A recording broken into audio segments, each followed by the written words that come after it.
আন্তর্জাতিক ইসলামিক বিশ্ববিদ্যালয় শুধুমাত্র মদিনা ইসলামিক বিশ্ববিদ্যালয়, আদার্স কান্ট্রি থেকে 90% ছাত্র সেখানে অধ্যয়ন করে। প্রায় 170টি দেশের ছাত্র সেখানে যায় প্রতি বছর এবং 28,000 প্লাস শিক্ষার্থী বর্তমানে অধ্যয়ন করছে। 907 জন টিচার এখন ক্লাস নিচ্ছেন আমাদের। এই যে আমি বাংলাদেশ থেকে মদিনা ইউনিভার্সিটিতে পড়ালেখার সুযোগ পেয়েছি, প্রথমত আল্লাহর অশেষ রহমত, সেটা তো অবশ্যই, এবং তাকদির, দোয়া। তবে কিছু ব্যক্তির অবদান তো অবশ্যই বটে। তার মধ্যে সর্বপ্রথম যেই মানুষটির কথা আসবে বারবার, তিনি আমার পিতা। আমার বুঝ হওয়ার পর থেকে আব্বুকে আজ পর্যন্ত দেখিনি যে উনি কোনো দিন তাহাজ্জুদ পড়েননি অসুস্থ ছাড়া। আব্বু আমাকে বলতো প্রায় যে আমি আরাফার ময়দানে দাঁড়িয়ে দোয়া করছি তোমাদের জন্য, আল্লাহ যাতে তোমাদেরকে মদিনা ইউনিভার্সিটিতে একটা সিট বরাদ্দ করে দেয়। আলিস আন্দোলন কি চায়, কেন চায়, 3টি মতবাদ, বিশেষ করে 3টি মতবাদ তা আব্বুকে খুব গভীরভাবে ভাবাইছে আর কি। আব্বু আমাকে বলছে যে আমি নতুন করে কালিমা তয়্যিবা পড়ছি, লা ইলাহা ইল্লাল্লাহ পড়ে নতুন করে মুসলিম হয়েছি।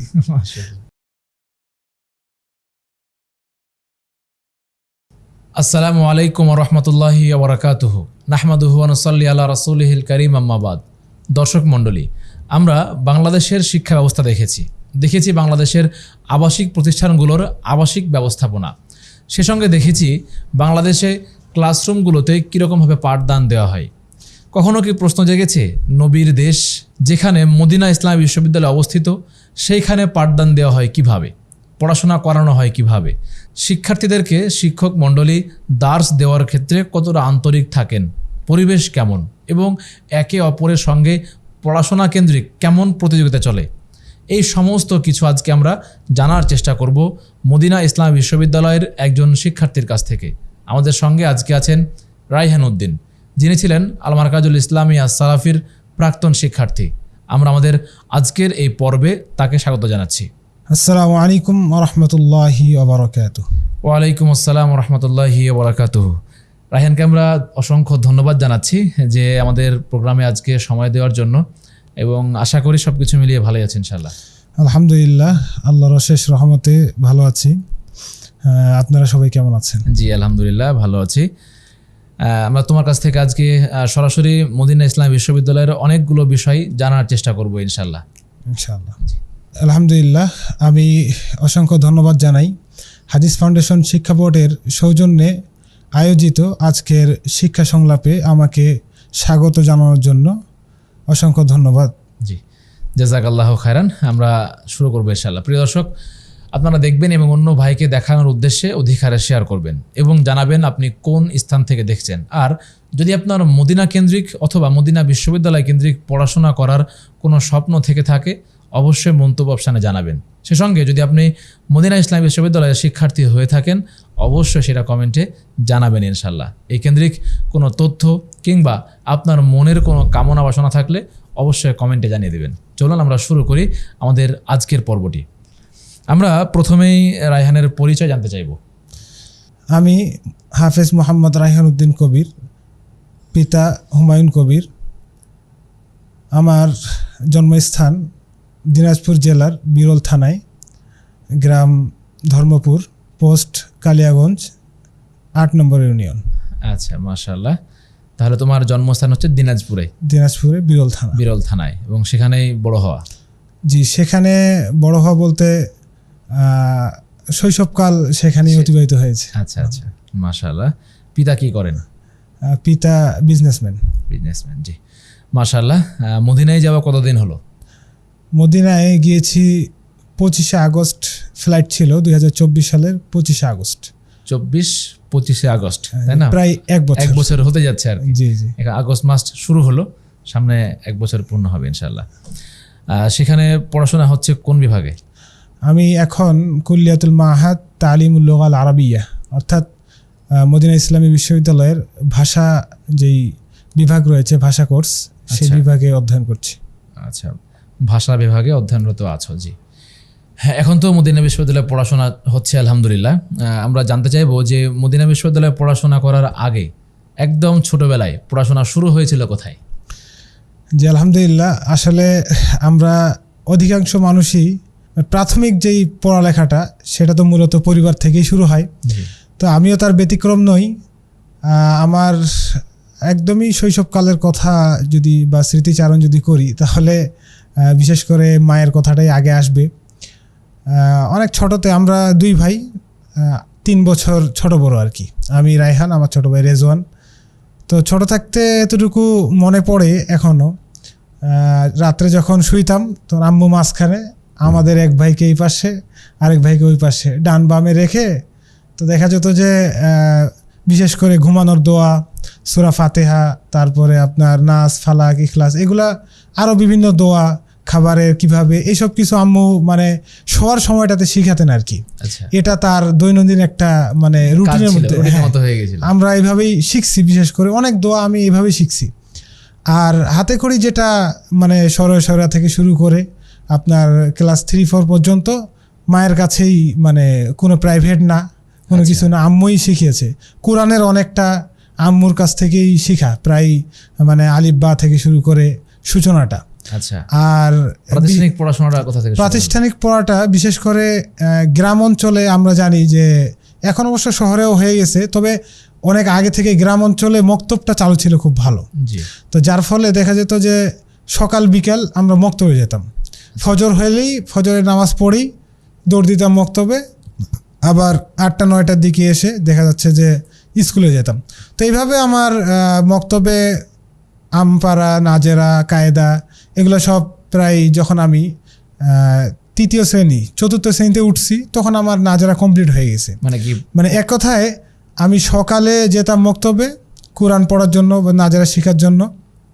এরপরে আলিয়া মাদ্রাসায় পড়তাম, ওটা আমাদের হচ্ছে বাজারের মধ্যে ছিল, দাখিল মাদ্রাসা। আচ্ছা, তো ওই দাখিল মাদ্রাসায় ক্লাস 1 থেকে নিয়ে 4-এ পুরাটা পড়া হয়নি, কিছুটা সময় পড়া হয়েছে। তারপর কোথায় পড়াশোনা হলো? হ্যাঁ, এখান থেকে পড়ে আমি যখন নাজেরা আমার কমপ্লিট হয়ে গেল, তারপরে আমার ওস্তাদ বললেন, আমার ওস্তাদের নাম হচ্ছে রফিকুল ইসলাম, তো উনি আব্বুকে বললেন যে এর তো নাজেরা কমপ্লিট হয়ে গেছে, তো হেফজ করার জন্য তাকে হচ্ছে বাইরের ভালো কোনো প্রতিষ্ঠানে দিলে ভালো হয়। তো পরে আব্বু দিনাজপুরে, তারপরে ঢাকাতে, রাজশাহীতে বিভিন্ন জায়গায় খোঁজখবর নিয়েছেন। নেওয়ার পরে তো প্রথম অবস্থায় ঢাকাতে দেওয়ার কথা ছিল, কিন্তু আম্মুর জোরাজোরিতে, যেহেতু বয়স অনেক কম, আচ্ছা, সবে মাত্র 10, 9.5, 10 এরকম, তো বলতেছে না থাকতে পারবে না। তো আমাকে দেওয়া হলো ওই দিনাজপুরের জামিয়া আরাবিয়া হাফিজিয়া নিউটন মাদ্রাসা। ওটা হেফস সদরের মধ্যে না বাইরে? সদরের মধ্যেই হেফস প্রতিষ্ঠান ছিল। তো সেখানে আমি আলহামদুলিল্লাহ 1.5 বছরে হেফস কমপ্লিট করি। 1.5 বছরে হেফস কমপ্লিট করি। নাজেরা পড়াশোনা কি মানে পুরো কোরআনটা পড়া হয়েছিল একবার? জি জি জি। আচ্ছা, মাশাআল্লাহ। তো ওই যে বললাম মক্তবেই আমার ওস্তাদ আমাকে হচ্ছে মানে ওখানে গাড়িটা আসলে স্টার্ট হয়ে গেছে। জি জি, ক্লিয়ার করে দিয়েছিলেন। মানে এই জন্য আমার সময়টা আসলে নষ্ট হয়নি। মানে আলাদাভাবে যেমন ছাত্ররা এখন অনেকেই যারা হচ্ছে প্রথমে মাদ্রাসায় ভর্তি হওয়ার পরে দেখা যাচ্ছে যে আপনার প্রথমে কায়দা পড়ে, তারপরে নাজেরা কোরআনটা পুরাটাই শেষ করে এরপরে হেফজ বিভাগে যায়। তো এখানে হয় কি, দেখা যায় যে অনেকেরই হচ্ছে আপনার সময়টা নষ্ট হয় 1-2 বছর বা 1.5 বছর। আর আমার ক্ষেত্রে হয়েছে যে আমি সকালে মক্তবে গেছি, আবার বিকালে মক্তবে গেছি, আর দুপুর টাইমটা বা সকাল 9টা-10টা থেকে নিয়ে 12টা পর্যন্ত হচ্ছে আলিয়া মাদ্রাসায় দাখিল মাদ্রাসায় আমি ক্লাস করছি। এই জন্য প্রাতিষ্ঠানিক যেই মানে বাংলা ইংরেজি যেই শিক্ষাটা এটাও কন্টিনিউ ছিল, আবার কোরআনের নাজেরা এই পড়াটাও কন্টিনিউ ছিল। তাহলে সেখান থেকে নাজেরাটা শেষ করে হেফজ শুরু হলো।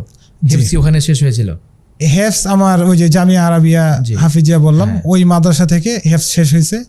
এরপরে ওখানে হেফজ শেষ হয় 2013-র আপনার রামাজানের আগেই, সম্ভবত আপনার এটা ছিল জুলাইয়ের দিকে। আচ্ছা, ওই 2013 জুলাই সম্ভবত রামাজান ছিল, ওই সময়ে হেফজটা কমপ্লিট হয়। তো হেফজ কমপ্লিট হওয়ার পরে আমি সেখানে আর শুনানি দেই নাই। আব্বু যখন মানে জানলো, শুনলো, বিশেষ করে এখানে আরেকটা কথা বলে রাখি, আমরা সাধারণত মানে মানুষ জন্মগত দেখা যাচ্ছে যে অনেকে আহলে হাদিস বা বংশগত আহলে হাদিস, কিন্তু আমরা বংশগত আহলে হাদিস না। আমাদের পুরা পরিবার, এমনকি এখনো আমার ম্যাক্সিমাম মানে যারা সদস্যরা সকলেই হানাফি, তারা হচ্ছে অনুসরণ করে, মাযহাব অনুসরণ করে। কিন্তু ওই 2007-8 সালের দিকে আপনার এই যে প্রত্যাবর্তন, ফিরে আসা এই সঠিক পথে, আব্বু আগে আপনার যেমন দলাদলি করতো, রাজনৈতিক দলের সাথে যুক্ত ছিল, তারপর মিলাদ মাহফিল, আপনার হচ্ছে যাবতীয় বিদআতের কর্মকাণ্ডের সাথে যুক্ত ছিল আমার গোটা পরিবারই। কিন্তু যখন এই যে বিশেষ করে মুজাফফর বিন মহসিন, আব্দুল রাজ্জাক বিন ইউসুফ, গালিব স্যার, তো এই সকলের বক্তব্য যখন শুনছে, তারপর থেকে আব্বু হচ্ছে পরিবর্তনটা আসে। এমনকি মানে মজার বিষয় হচ্ছে যে আব্বু যখন মানে এই শিরক বিদআত সম্পর্কে জানার পরে তিনি হচ্ছে আমাদের রাজশাহীতে আসলো, এসে এখান থেকে প্রায় মানে না হলেও 15-20 হাজার টাকার বই তিনি একবারই কিনে নিয়ে গেছেন। আচ্ছা। আর আব্বু কিন্তু ওই সময়কার 1980 শতকের দিকে তিনি কিন্তু তখনই হচ্ছে ডিগ্রি কমপ্লিট করছেন। পড়ালেখার ক্ষেত্রে তিনি আলহামদুলিল্লাহ শেষ পর্যন্ত পড়ালেখা করছিলেন। তো এরপরে যখন তিনি এই যে বইগুলো পড়লেন, বিশেষ করে গালিব স্যারের আপনার যাবতীয় যে বই সমাজ সংস্কারমূলক, আলিস আন্দোলন কী চায়, কেন চায়, 3টি মতবাদ, তো বিশেষ করে 3টি মতবাদটা আব্বুকে খুব মানে গভীরভাবে ভাবাইছে আর কি। তো এই কথাগুলো আব্বুর কাছ থেকেই শোনা জানা, তখন তো আমরা অনেক ছোট। তো পরে আব্বু হচ্ছে নতুন করে, আব্বু আমাকে বলছে যে আমি নতুন করে কালিমা তৈবা পড়ছি, লা ইলাহা ইল্লাল্লাহ পড়ে নতুন করে মুসলিম হয়েছি। তো আমরা বংশগত আহলে হাদিস ছিলাম না, পরে আব্বু ফিরে আসছে এই ইয়াতে। মাশাআল্লাহ। তো আপনার এই কারণে আমার শুনানিটা আসলে ওইখানে হয় নাই, মানে মূল কারণ ছিল এটা। তারপরে যখন আব্বু জানলো, শুনলো, বিভিন্ন মাদ্রাসা দেখলো যে হেফস মানে প্রতিষ্ঠান, এই হেফস করার ক্ষেত্রে হানাফি প্রতিষ্ঠানগুলো বা কওমি প্রতিষ্ঠানগুলোর মানে গুরুত্ব বেশি, তারা খুব ভালোভাবে হেফসটা কমপ্লিট করায়। তো এই কারণে আর পারিবারিক চাপে মূলত দিনাজপুরে হেফসটা করা, তাছাড়া এই রাজশাহী আল মারাতুল ইসলামিয়া সালাফি এই মাদ্রাসাতেই হেফস কমপ্লিট করার কথা ছিল। কিন্তু যেহেতু হেফসটা হলো না, তাই আব্বু ওখানে মানে এইখানে আমার আসা মূলত 2013 সালের 17 আগস্ট, মানে নদাপাড়া মাদ্রাসায় আমি ভর্তি হয়েছি 2013 সালের 17 আগস্টে। আচ্ছা। এখানে তো হেফস বিভাগে শুনানির জন্য ভর্তি হয়েছিলাম। তো শুনানি কমপ্লিট করলাম ডিসেম্বর পর্যন্ত। লুৎফর ওস্তাদজিকে আমার মানে হাফেজ লুৎফর রহমান খুবই মানে শ্রদ্ধাভাজন তিনি, এবং আমার জন্য অনেক কষ্ট করেছেন তিনি। এমনও সময় গেছে, বিশেষ করে বৃহস্পতিবার এক বসাতে তিনি 7-8 পারা শুনছে আমার। মাশাআল্লাহ। আর প্রতিদিন সকালে 1 পারা, সন্ধ্যায় 1 পারা করে শুনতেন। এবং উনি আলহামদুলিল্লাহ, আমরা তার জন্য দোয়া করি অন্তর থেকে। অবশ্যই উনি অনেক ছাত্রকে কোরআন মুখস্থ করিয়েছেন, অনেক এবং বহু শিক্ষার্থীর তিনি কোরআনটা শুদ্ধ করে দিয়েছেন অনেক। এমনকি আমার মনে আছে যে 2 নম্বর পাড়ার হচ্ছে আপনার 14 নম্বর পৃষ্ঠায় একটা আয়াত আছে, তো ফালিউ মিন শব্দটা, তো আমি আগে ওখানে সাকিন করতাম, তো পরে ওস্তাজি বললো যে এইখানে দেখো তাসদিদ আছে, সুতরাং তোমাকে গুন্না করতে হবে, ফালিউ মিন এরকম গুন্না করে থামতে হবে। তো আমি আশ্চর্য হয়েছিলাম ওই দিন যে আমি যে টিচারের কাছে পড়তাম উনি আন্তর্জাতিক মানের একজন মানে হাফেজ ছিলেন ওই সময়, মানে উনার কাছ থেকে অনেক ছাত্র বিভিন্ন প্রতিযোগিতায় অংশগ্রহণ করে প্রথম স্থান, দ্বিতীয় স্থান অধিকার করে নিয়ে আসছে। অনেক ছাত্র আপনার হচ্ছে যেই হেফস প্রতিযোগিতাগুলো হয় বিভিন্ন দেশে, ওখান থেকেও মানে ওনার নাম আমার যে হেফস টিচার দিনাজপুরের, তো উনি পর্যন্ত এটা হচ্ছে শুদ্ধ করতে পারেননি না। তো এই একটা হচ্ছে আমার ফলস ছিল কোরআনে, এটা হাফেজ লুৎফর রহমান ওস্তাদ আমাকে একদম স্পষ্টভাবে খুব সুন্দরভাবে বুঝিয়ে দিয়েছেন। তা আমি ওস্তাদের প্রতি অনেক কৃতজ্ঞ এবং আল্লাহর কাছে দোয়া করি আল্লাহ যেন তাকে ইহকালীন জীবনে শান্তি এবং পরকালীন জীবনে মুক্তি দান করেন, যাবতীয় কল্যাণ দান করেন। জাযাকাল্লাহু খায়রান। আমরা খুব অল্প সময়ের মধ্যেই তোমার শিক্ষা জীবনটা শুনলাম। এখান থেকে যদি আমরা বলতে চাই দর্শকদের উদ্দেশ্যে, সেটা হচ্ছে যে আমাদের সন্তানদেরকে আমরা মক্তবে পাঠানোর ক্ষেত্রে বেশ অবহেলা করি। আমরা রাহেনার মুখ থেকে শুনছিলাম তার যে হেফস কমপ্লিট করার যে ব্যাপারটা, এটা কিন্তু তাকে স্টার্টটা এবং তার শুরুর যে পথটা, এটা কিন্তু তার মক্তবে শুরু হয়েছিল এবং মক্তবে যাতায়াত করার কারণে তার সময় যে নষ্ট হয়নি। দেখা যায় যে 2 বছর, 2.5 বছর, 3 বছর সময় লেগে যায় হেফস শেষ করতে। ওই জায়গায় মক্তবে যাওয়ার কারণে তার হেফসটা খুব দ্রুত সম্পন্ন হয়। এই জন্য আমরা দোয়া করব যেন আল্লাহ তাআলা আমাদের সন্তানদেরকে খুব দ্রুত হেফস করার এবং সঠিক নিয়মে স্বল্প সময়ের মধ্যে যেন ইফেক্টিভলি কোরআনটা মুখস্থ করতে পারে, আমরা সেই প্রয়াস চালাবো ইনশাআল্লাহ। আমরা রাহেনার কাছ থেকে আরও শুনছিলাম যে তার পিতার দিনে ফেরার বা সহিহ আকীদা গ্রহণ করার যে ব্যাপারটা, সেটা আমরা এরকমভাবে আরও অনেক জিনিস জানবো ইনশাল্লাহ। আমরা আর দেরি না করে সরাসরি মদিনার জীবনে প্রবেশ করব। আপনারা দেখতে থাকবেন এবং মদিনা কেন্দ্রিক আপনার মনের মধ্যে কোনো আগ্রহ থাকলে অবশ্যই সেটা মন্তব্য অপশনে জানাবেন। এবং মদিনা বিশ্ববিদ্যালয়ে আবেদন করতে হয় কিভাবে, আমরা এইটাও তার কাছ থেকে শুনবো ইনশাল্লাহ, তবে একটু পরে। তার আগে আমরা অন্য আরও কত জিনিসগুলো আমরা তার কাছ থেকে শুনে আসি ইনশাল্লাহ। আমরা জানছিলাম যে তোমার পড়াশোনাটা বাংলাদেশে প্রথমে দিনাজপুরে হলো, এরপর নওদাপাড়া আল মারকাজুল ইসলামিয়া সালাফিতে হেফজ শেষ হলো। তারপর তো এখানে তো জি জি হেফস এখানে 2013 সালে ডিসেম্বরে আমার শুনানি শেষ হলো। তো প্রায় আমি 5 বার ওস্তাদিকে শুনিয়েছিলাম আলহামদুলিল্লাহ। 5 বার? এই জি 3-4 মাসের মধ্যে 5 বার ওস্তাদিকে শুনিয়েছিলাম।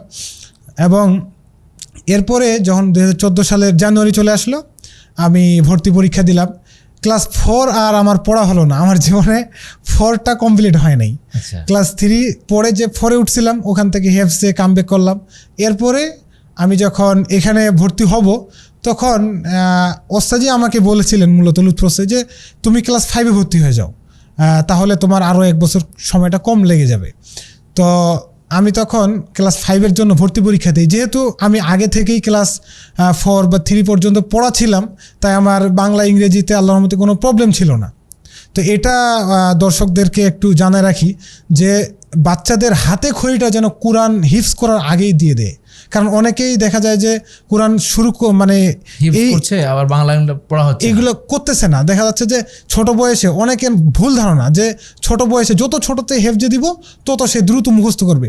এটা ঠিক আছে যে ছোট বয়সে হেফজটা দ্রুত মুখস্থ হয়, কোরআনটা দ্রুত মুখস্থ হয়, কিন্তু তার যদি হাতে খড়িটা না হয়, প্রাথমিক যেই একটা পড়ালেখা এটা যদি না থাকে, হেফজ কমপ্লিট করার পরে তাকে নতুন করে যখন শিখতে হয় তখন আগ্রহটা কমে যায়, তার আগ্রহটা কমে যায়, সে এই দিকে আর পড়তে চায় না। হ্যাঁ। তো এই কারণে উচিত হবে যে অন্তত ক্লাস 3-4 পর্যন্ত পড়ে তারপরে হেফজটা করা। তো আমি এরকমভাবেই যখন এখান থেকে হেফজ শুনাই দিলাম, এরপরে 2014 সালে জানুয়ারিতে আমি ক্লাস 5-এ ভর্তি হলাম। তো আলহামদুলিল্লাহ ক্লাস 5-এ উত্তীর্ণ হয়েছিলাম, প্লাস পেয়েছিলাম আমরা 2014 সালে সম্ভবত 7 জন, তার মধ্যে আমিও একজন আলহামদুলিল্লাহ। এখান থেকে যেহেতু ক্লাস 5 মানে পিএসসি, এসএসসি, জেডএসসি সব কিছু আমাদের আল মারকাজুল ইসলামিয়া সালাফি থেকেই সরকারিভাবে দেওয়া হয়, তাই এখান থেকে ক্লাস 5, এরপরে 6, 7, 8, 9, 10 এখানেই সব কিছু চলেছে। এরপরে আমি যখন আলিমে উঠি, তখন বিশেষ করে সরকারি যেই সার্টিফিকেট এটাকে আলিম বলা হয়, আর আমাদের মাদ্রাসার কওমি যেই সার্টিফিকেট এটাকে সানাবিয়া বলা হয়। তো এখানে সানাবিয়া পড়লাম, এটা ছিল 2021-22 সানাবিয়া, 21-22 সেশন সানাবিয়া। তো 21-22 যখন পড়লাম, এরপরে 22-এর মাঝামাঝির দিকে আমাদের সানাবিয়া শেষ হয়ে গেল। আর এই সানাবিয়া শেষ হয়ে গেল প্লাস 2022-এর নভেম্বর-ডিসেম্বর আমাদের ফাইনাল পরীক্ষা চলছিল আলিমের। তো এই ছিল মোটামুটি মদিনায় যাওয়ার আগের পড়ালেখা। আচ্ছা। তো এখানে আর একটা বিষয় বলবো যে আমি এই যে প্রসেসিংগুলো এগুলো সব কিছু আগে থেকেই আমরা আমাদের বড় ভাই যারা ছিলেন তারা বলেছেন, মদিনা ইউনিভার্সিটি যারা পড়ালেখা করছেন, আবেদন করার যে প্রসেস, তো সেই সময় আমি মূলত আবেদন করছি 2022-এর ডিসেম্বরের 4 তারিখ মনে আছে, ডিসেম্বরের 4 তারিখ আমি ফুলফিল আবেদন করি আলহামদুলিল্লাহ। আচ্ছা, এই যে এই জায়গাটায় আবেদন করার যে প্রসেস এটা পরে আসবো। আমরা এখন যেটা শুনতে চাইবো তা হচ্ছে মদিনায় যে পড়াশোনাটা এখন যেটা চলছে সে সম্পর্কে। এখন পড়াশোনা আমরা তোমার কাছে জানতে পারলাম যে পড়াশোনা করছে হলো মাহাদে। জি। মাহাদের পড়াশোনার প্রসেসটা কী রকম, মানে মাহাদ কি আলাদা কোনো বিষয় কিনা বা নির্দিষ্ট যে বিষয়গুলো আছে সেটারই কোনো একটা অন্তর্ভুক্তমূলক বিষয় কিনা বা এটা আলাদা কোনো বিষয় কিনা, এটা একটু বলবে দর্শকদের উদ্দেশ্যে। জি জি, আসলে মাহাদ প্রাথমিক একটা স্টেপ, আরবি শিক্ষার মানে বেসিক যে লেভেল, এটা মূলত মাহাদের প্রথম কাজ। মানে একটা অনারব ছাত্রকে ফ্লুয়েন্টলি অ্যারাবিকটা বলা বোঝা, কিভাবে সে বুঝবে, কিভাবে সে জানবে, কিভাবে সে বলবে, এই জ্ঞান অর্জন করার যেই একটা প্রাথমিক প্ল্যাটফর্ম, এটাই মূলত মাহাদ। এটা হচ্ছে মাহাদ। এটা মূলত কত বছরের কোর্স হয় সাধারণত? এটা সাধারণত 2 বছরের কোর্স। 2 বছরের কোর্স। তার মানে ফার্স্ট স্টেপে যখন কেউ মদিনায় যাওয়ার পর তার মাহাদটা যদি সে করতে পারে তাহলে তার জন্য সেটা বেশ মাস্ট বেটার। এটা ভালো হয়। আচ্ছা, এখানে বাংলাদেশ থেকে বলেন বা পৃথিবীর যেই কান্ট্রি থেকেই সেখানে মদিনা ইসলামী বিশ্ববিদ্যালয়ে যাওয়া হোক না কেন, আমরা আরেকটু জানি সৌদি আরবের বাইরের ছাত্রদের জন্য, বিশেষ করে আন্তর্জাতিক ইসলামিক বিশ্ববিদ্যালয় শুধুমাত্র মদিনা ইসলামী বিশ্ববিদ্যালয়, যেখানে 90% ছাত্র বাহির থেকে আসা। আচ্ছা, আদার্স কান্ট্রি থেকে 90% ছাত্র সেখানে অধ্যয়ন করে। তো প্রায় 170টি দেশের ছাত্র সেখানে যায় প্রতি বছর, এবং 28,000 প্লাস শিক্ষার্থী বর্তমানে অধ্যয়ন করছে। 907 জন টিচার এখন ক্লাস নিচ্ছেন আমাদের মাশাআল্লাহ ওখানে। তো প্রাথমিক যখন ছাত্র এই সব প্রসেসিং শেষ করে মদিনা ইউনিভার্সিটিতে যায়, যাওয়ার পরে তাদেরকে যেই প্রাথমিক যেই পড়ালেখা, প্রাথমিক যেই স্টেপটা, এটা মূলত ভাষা কোর্সে দেওয়া হয়। বেশিরভাগ ছাত্রই ভাষা কোর্স থেকে যায়। কিছু কিছু ছাত্র যারা অ্যারাবিক ফ্লুয়েন্টলি পারে বা বিশেষ করে কওমি মাদ্রাসা থেকে পড়ে যায়, যারা কুরআন হাদিসের গভীর জ্ঞান অর্জন করে গেছে এখান থেকে, তারা মূলত সরাসরি কুল্লিয়াতে যায়। আচ্ছা, আমরা এবার জানতে চাইবো যে মাহাদে তো ভাষাটাকে শেখানো হয়, জি, ভাষার পাশাপাশি আর কি কি শেখানো হয়? মাহাদে শুধু যে ভাষা শেখানো হয় বিষয়টা তা নয়। আচ্ছা, এখানে আপনার বেশ কয়েকটি সাবজেক্ট আছে এবং মুস্তাওয়া ভিত্তিক, অর্থাৎ সেমিস্টার ভিত্তিক। যেমন প্রথম সেমিস্টারে আপনাকে 7টা সাবজেক্ট পড়ানো হবে। এখানে মোট কয়টা সেমিস্টার? 4টা সেমিস্টার। 4টা সেমিস্টার 2 বছর। 2 বছরে 4টা সেমিস্টার। একটা সেমিস্টার শুরু হয় আগস্টে, সেপ্টেম্বরে, আরেকটা সেমিস্টার শুরু হয় আপনার হচ্ছে জানুয়ারিতে। আচ্ছা, অর্থাৎ একটা সেমিস্টার 4 মাসের। 4 মাস। জি, তাহলে তো তোমার 8 মাসে 2টা সেমিস্টার হয়ে জি, যাচ্ছে। 8 মাসে 2টা সেমিস্টার। তাহলে তো আরো 2 মাস বাকি থাকছে। সেই 2 মাস না, 2 মাস বাকি থাকছে না, কারণ আমরা 3 মাস ছুটি কাটাচ্ছি। ও আচ্ছা, ওই ছুটিটা এসে add হয়। ছুটিটা 3 মাস, আর মাঝখানে রামাজান আছে, হ্যাঁ, বুঝছি, তারপরে বুঝছি। মানে ছুটি অন্যান্য আছে। আরো ছুটিগুলো জি, আছে, জি। সবকিছু মিলে এটা হয়। তো 4 মাস করে একটা সেমিস্টার। একটা সেমিস্টার। প্রথম সেমিস্টারে দেখা যাচ্ছে যে আপনার 6টা-7টা সাবজেক্ট থাকে। দ্বিতীয় সেমিস্টারে 2-1টা আরো বাড়তি হয়। তৃতীয় সেমিস্টারে আরো 2-1টা বাড়তি হয়। মানে কোন সাবজেক্ট কি শেষ করে দেওয়া হয় একবার, নাকি সব সাবজেক্টই শেষ করে দেওয়া হয়। না, আমি সেটা বলছি না। ধরো ফার্স্ট সেমিস্টারে সাবজেক্ট হলো 4টা, জি, এখন সেকেন্ড সেমিস্টারে গিয়ে যদি সাবজেক্ট 6টা হয়, তার মানে তো সাবজেক্ট অ্যাড হচ্ছে। জি, জি, মানে একবার ধরো যে ফার্স্ট সেমিস্টারে যেটা পড়লাম ওটা বাদ সেকেন্ড সেমিস্টারে, এরকমটা হয় না? বিষয় হচ্ছে যে ফার্স্ট সেমিস্টারে আপনি যেই বইগুলো পড়ছেন, এই বইগুলো বাদ নতুন আলোচনা আসবে, কিন্তু বিভিন্ন রূপে। আচ্ছা, বুঝছি। মানে আপনার বিষয়টা হচ্ছে যে আপনার একই বই, একই নাম, কিন্তু যেমন স্তর স্তর ভাগ। যেমন আমরা পড়ছি এসো আরবি শিখি, হ্যাঁ। বিশেষ করে যারা মাদ্রাসা লাইনে কওমি মাদ্রাসা ছাত্র, এরা সবাই এই বইটা চিনে হ্যাঁ। আরবি ভাষার ক্ষেত্রে। তো এসো আরবি শিখি, কিন্তু আমরা যখন ক্লাস 6-এ পড়ছি বা 4-এ পড়ছি তখন 1 নাম্বারটা পড়ছি, আবার যখন 5-এ উঠছি তখন 2 নাম্বারটা পড়ছি। তো এই যে এরকম স্তর, আলাদা জি, জি। আচ্ছা, বুঝছি। এমনকি এখানে আপনার কোরআন শুদ্ধকরণ, বিশেষ করে ভাষা কোর্সের অন্যতম একটা মানে যেই বিষয়টা গুরুত্ব দেওয়া হয় সেটা হচ্ছে কোরআনটাকে খুব সুন্দরভাবে, এমনও টিচার আছে যারা মানে দাঁতের মানে মাড়ি নিয়ে আসে তারা বুঝায় দেয় যে এই মাখরাজটা এখান থেকে, জিহ্বাটা দাঁতের ওই গোড়ালিতে যায় লাগবে। এই প্র্যাকটিক্যালি এভাবে শেখানো হয় মাখরাজটা। এরপরে আপনার তাজবিদ তো আছেই, প্লাস কোরআনের যে বিশুদ্ধকরণ, এটা একদম ইন্টারন্যাশনালভাবে খুবই সুন্দরভাবে এবং বারবার মস্ক করার মাধ্যমে কোরআনটাকে বিশুদ্ধ করা হয়, যারা বিশুদ্ধভাবে কোরআন পড়তে পারে না অনারব ছাত্ররা। আচ্ছা, আচ্ছা। প্লাস আপনার মুখস্থ কিছু বিষয় থাকে কোরআনের সিলেবাস, কিছু নাজারার সিলেবাস থাকে। এরপরে হাদিস আছে, মুখস্থ হাদিস আছে, ফিকা আছে, তারপর আপনার নাহু সরফ আছে, এরপরে আরবি যেই। তাহলে আমরা ভাষা কোর্স বলছি, কিন্তু এখানে পুরো জিনিসটার ফান্ডামেন্টাল সবকিছু দেওয়া হচ্ছে। আপনার মানে কোরআন হাদিসকে বোঝার জন্য যে বেসিক লেভেলটা আপনার মানে এখানে তৈরি হয়ে যাচ্ছে। আচ্ছা, আচ্ছা, মাশাআল্লাহ। তাহলে তো এই বেসিক নিয়ে এখন যে কোনো ডিপার্টমেন্টে সে গেলে তো ভালোভাবে ধরতে পারবে।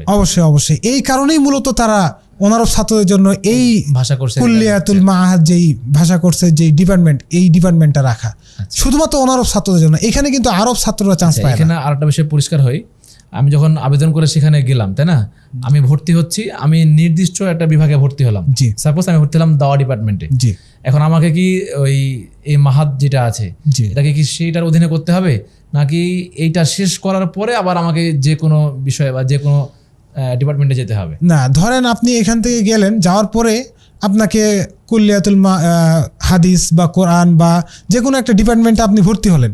এরপরে দেখা গেল যে আপনার ভাষাটা আলো ফ্লুয়েন্টলি জানতে হবে। আপনি বুঝতেছেন, বলতে পারতেছেন না, বা বুঝতেছেন কম, মানে 100% বুঝতেছেন না, যে শিক্ষকরা যে দার্স দিচ্ছেন সেটা আপনি বুঝতেছেন না, তো আপনার প্রয়োজন এখন ভাষা কোর্স। তো আপনি যখন ভাষা কোর্সে আসলেন, তখন আপনার আগের যেই আপনি পড়ালেখা করছেন, সেটা হোক 5 দিন হোক 10 দিন, যেই সময়টাই আপনি যে ডিপার্টমেন্টে ছিলেন, দাওয়া বলেন হাদিস বলেন, সেটার সাথে সম্পৃক্ত না। আচ্ছা, আপনি যখন ভাষা কোর্সে আসলেন, আসার পরে আপনি নতুন করে এখানে সব কিছু শিখবেন। এরপরে ভাষা কোর্স শেষ করার পরে আপনি যখন মানে নতুন করে কুল্লিয়ায় ভর্তি হবেন, সেটা আপনি নির্দিষ্ট করে আপনি নিজেই চয়ন করতে পারবেন। মানে যে তখন আবার নতুনভাবে চয়েস করতে হবে। নতুন করে চয়েস করতে হবে যে আপনি কোন ডিপার্টমেন্টে ভর্তি হবেন। আপনি যদি কুল্লিয়াতুল দাওয়ায় ভর্তি হন তাহলে দাওয়া, যদি হাদিসে ভর্তি হন হাদিস, কোরআনে ভর্তি হলে কোরআন, সারিয়া ভর্তি হলে সারিয়া। এখানে ভর্তি হওয়ার যে ব্যাপারটা থাকে, জি এখানে কোনো স্কোর লাগে না কিভাবে এটা জি নির্ণয় হয়? একটু স্কোর লাগে, বিশেষ করে কোরআন ডিপার্টমেন্টে যারা ভর্তি হবে তাদেরকে আউট অফ 5 প্রয়োজন। আচ্ছা আচ্ছা, আউট অফ 5 না হলে তাদেরকে আসলে কোরআন ডিপার্টমেন্টে নেয় না, কারণ মদিনা ইউনিভার্সিটিতে এটা কতর মধ্যে, আউট অফ 5 এর মধ্যে 5 পাওয়া লাগে? জি জি। ও আচ্ছা, এমনকি আপনার কোরআনটাকে খুব মানে হেফসটা খুবই মানে গুরুত্বপূর্ণভাবে থাকতে হবে, মানে একদম আপনাকে যেন আটকাতে না পারে, মানে হেফজে কোনো গ্যাপ থাকা যাবে না। না। কারণ কোরআন ডিপার্টমেন্টে পড়ানো হয় 10 কেরাত, তার মধ্যে 7 কেরাত আবশ্যক। আমরা যেটা শুনে আসছি ইতিপূর্বে, মদিনা ইউনিভার্সিটিতে 10 কিরাত শেখানো হয়, এমনকি প্রত্যেকটা কিরাতের গ্রামার সহ শেখানো হয়। আচ্ছা, 10 কিরাত বলতে কি বোঝানো হচ্ছে? 10 কিরাত বলতে আমরা যে ইতিপূর্বে শুনে আসছি যে 7 কিরাত, যেমন আপনার হচ্ছে পূর্বের যেই সময়টা, বিশেষ করে আপনার আলী রাদিয়াল্লাহু তাআলা আনহুর সময়, তার পরবর্তীতে ও আচ্ছা আচ্ছা, ওই যে কিরাতের যে ভাগ, কিরাতের যে ভাগটা, যেমন কোথাও আমরা জের পড়তেছি, কোথাও জবর পড়তেছি, জি। হ্যাঁ, হরকতের যে পরিবর্তন, আবার মাদের যে পরিবর্তন, এই যে মানে কোরআনের একটা বিভিন্ন রকম সৌন্দর্য, যে তেলাওয়াত বা যে ভেরিয়েশন, তো এটা মূলত শেখানো হয়। এমন মজার বিষয় হচ্ছে, আমাদের কুল্লিয়াতুল কোরআন থেকেই ছাত্ররা আমেরিকা বলেন, ইউরোপ কান্ট্রিগুলোতে বলেন, বিভিন্ন জায়গায় তাদেরকে নিয়ে যাওয়া হয়। আচ্ছা, এবং আমাদের যে মসজিদগুলো, এই মসজিদগুলোতে কুল্লিয়াতুল কোরআনের ছাত্ররাই ইমাম হিসাবে তারা নিযুক্ত আছেন। এবং আনন্দের বিষয় হচ্ছে যে যখন আমরা নামাজ পড়ি, তখন তারা বিভিন্ন কেরাতে নামাজ পড়ান। আচ্ছা, একাধিক কিরাতে? জি, একাধিক কেরাতে নামাজ পড়ান, তো শুনতেও খুব মানে খুবই আনন্দ লাগে যে ওই বিভিন্ন একাটাকে শেখা হয়েছে নাকি? একাত্তা শিখা বলতে, যেহেতু এখনো ওই ডিপার্টমেন্টে যাইনি, আচ্ছা, ওই ডিপার্টমেন্টে গেলে তখন সেটা জি জি, এই কারণে আমাদের এখন ওইভাবে শেখানো হচ্ছে না। এখন মূলত বিশুদ্ধকরণ, মাখরাজ, তারতিল, এগুলো। আর যখন কোরআন ডিপার্টমেন্টে যাব ইনশাল্লাহ, তখন হয়তো সামনে যদি আবারও আল্লাহ সুযোগ করে দেন, সেই সময় ইনশাল্লাহ আমরা দোয়া করি যেন আল্লাহ তাআলা তোমাকে কাঙ্ক্ষিত জায়গায় পৌঁছে দেন। আল্লাহুম্মা আমিন। আচ্ছা, যেহেতু যাওয়া প্রায় 1 বছর হয়ে আসছে, তার মানে সেমিস্টার তো 2-1টা হয়ে গেছে মনে হয়। জি, কয়টা সেমিস্টার হয়েছে? 2 সেমিস্টার। পড়াশোনা কেমন লাগছে, কিরকম মনে হচ্ছে? হ্যাঁ, আলহামদুলিল্লাহ। ওইখানকার আসলে বলে না যে পরিবেশটাই হলো মূল জিনিস। এমন ইমাম মালিক রাহিমাহুল্লাহর একটা উক্তি আছে, তিনি বলছেন আল ইলমু ইউতা ওয়ালা ইয়াতি। তিনি বলছেন যে ইলম এমন একটা জিনিস, যার কাছে যাওয়া হয় সে আসে না। আচ্ছা, তো যখন মদিনা ইসলামী বিশ্ববিদ্যালয়ে আল্লাহর রহমতে পৌঁছে গেলাম, তখন আসলে এইটা খুব বারবার মনে পড়ছিল, যে পড়ছিলাম একটা ঘটনা, যে তিনি বলছেন আল ইলমু ইউতা ওয়ালা ইয়াতি, ইলমের কাছে যেতে হয়, সে একা একা আসে না। তো 6000 কিলোমিটার পাড়ি দিয়ে আসছি, প্রাথমিক অবস্থায় নার্ভাস, তারপরে বড় ভাইদের সংস্পর্শে, তাদের সহযোগিতায় ভর্তি, এরপরে যখন ভাষা কোর্সে পড়ালেখা শুরু করলাম, শিক্ষকদের আন্তরিকতায় আমরা মুগ্ধ। তারা সুবহানাল্লাহ, আলহামদুলিল্লাহ, তারা এতটা বেশি আন্তরিক, আমাদের ঘাড়ে হাত দেন, এরপরে পিঠের মধ্যে করেন, আবার 2 জন ছাত্রকে কনভারসেশন করান, এমনকি লিখতে পারতেছি কি না, কোনটা সমস্যা, এমন বোর্ডে আসে লিখো, এটা বুঝায় দাও ছাত্রদেরকে। মানে পড়াশোনার যে ভেরিয়েশন তাদের কাছ থেকে আমরা মানে অনেক কিছু শেখার আছে। মানে বাংলাদেশে কি হয়, বাংলাদেশে হয় দেখা যায় যে আগে আমাদেরকে রুলস পড়ানো হয়, তারপরে কি হয় যে মানে উদাহরণ দেওয়া হয়, কিন্তু না, ওখানে আমি দেখলাম যে টিচার আসলেন, এসে ধরেন আপনি একটা শব্দের অর্থ জানেন না, স্বাভাবিক যে আমরা একটা শব্দের অর্থ জানি না, বা বিভিন্ন দেশে বিভিন্ন ভাষায় সেই মানে একটা ফল মনে করেন, এই ফলটার মানে হচ্ছে বিভিন্ন ভাষায় বিভিন্ন বলা হয়। তো উনি কি করেন, আমাদের যে টিচার, উনি গুগল থেকে ডাউনলোড করে নিয়ে আসেন, নিয়ে আসে ফলটা দেখান, দেখে জিজ্ঞেস করেন তোমার ভাষায় কি বলে এটা, তোমার ভাষায় কি বলে এটা। খুবই মজাদার। দেখা যাচ্ছে যে আমরা ফ্রান্সি ভাষা শিখে গেলাম, এরপরে হচ্ছে ল্যাটিন ভাষা শিখে গেলাম, হ্যাঁ কিছু কিছু বিষয় আমরা কিন্তু এটাও শিখে যাচ্ছি। আচ্ছা, তো আপনার এটা খুবই মানে আনন্দের একটা চমৎকার লাগে যে এইভাবে টিচাররা আমাদেরকে শেখায়। আসলে আমরা তো এই যেগুলো সোশ্যাল মিডিয়া বা আমাদের ইলেকট্রনিক ডিভাইস বিভিন্ন খারাপ কাজে ব্যবহার করি, কিন্তু তারা যে এত সুন্দরভাবে এই ডিভাইসটা ইউজ করে, তারপরে তাদের প্রজেক্টর সিস্টেম আছে, যে কোনো কিছু যদি আপনি বুঝতে না পারেন তো সুন্দর করে সুইচ টিপে দিল, প্রজেক্টর নামে গেল, টিচার তখন ওখানে এই ল্যাপটপে সব কিছু তিনি বুঝাই দিবেন, আন্ডারলাইন করে দিবেন যে এটা তোমরা লিখে নাও এবং এটার আলোকে এই বিষয়টা তোমরা ক্লিয়ার করে আসবা, এইভাবে তিনি বুঝিয়ে দেন। তো প্রত্যেকটা টিচার সবাই খুবই আন্তরিক, এবং একটা পড়া যদি আপনি না পারেন তাহলে ওইটাকে 2 বার 4 বার 10 বার পর্যন্ত বুঝাবেই না, আপনাকে না বুঝে আপনাকে থাকতে দেবে না। আচ্ছা, প্রত্যেকটা ছাত্র। আর আরেকটা আনন্দের বিষয় হচ্ছে যে ক্লাসরুম অনেক, টিচার অনেক, এজন্য ছাত্র সংখ্যা অল্প।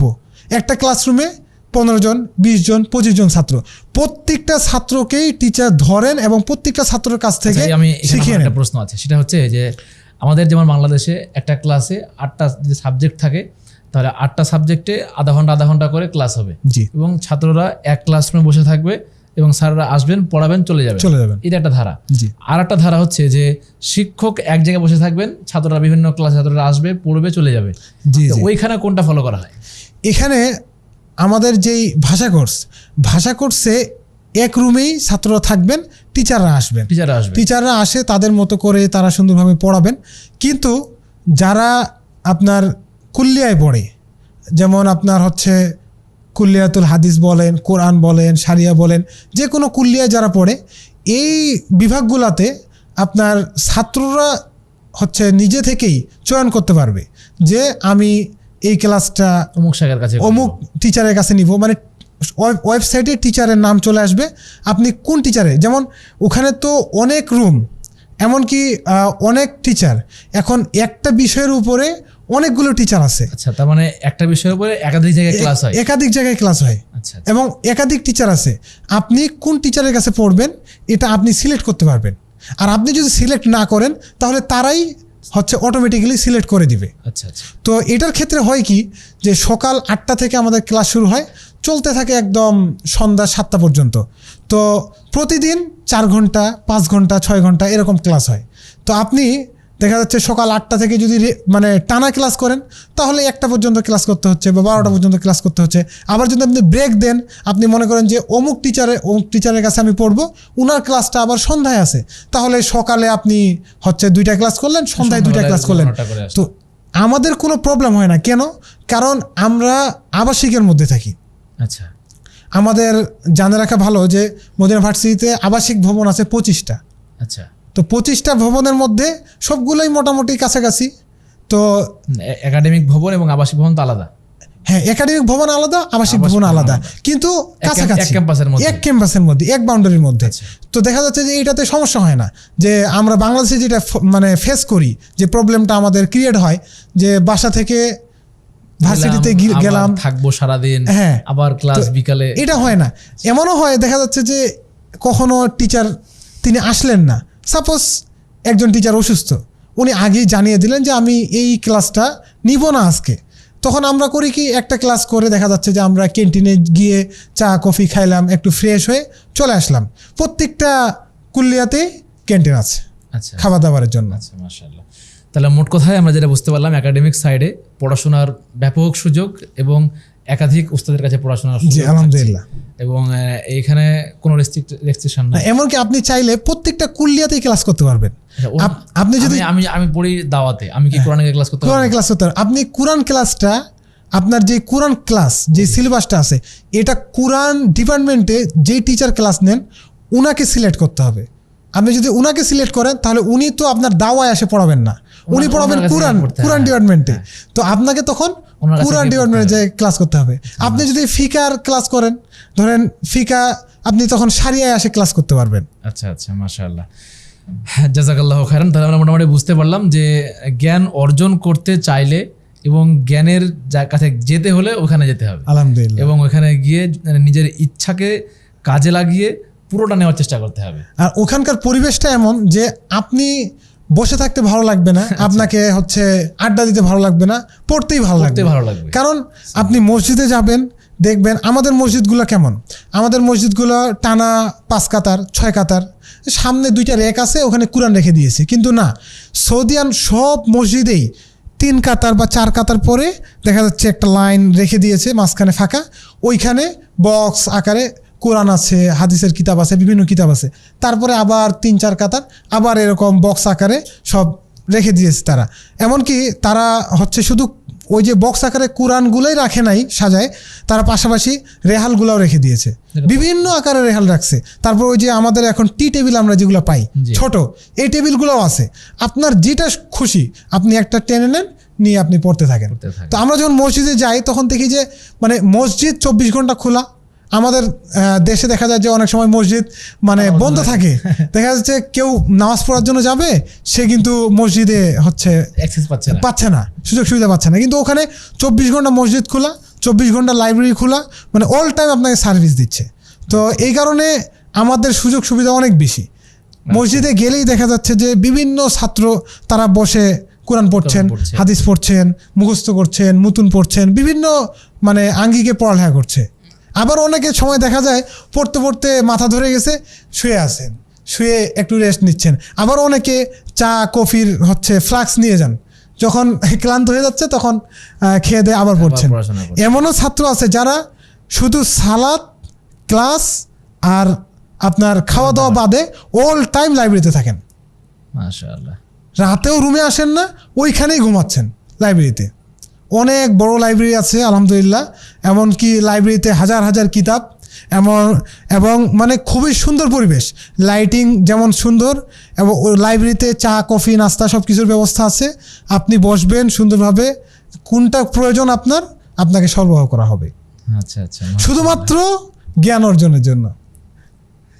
সুবহানাল্লাহ।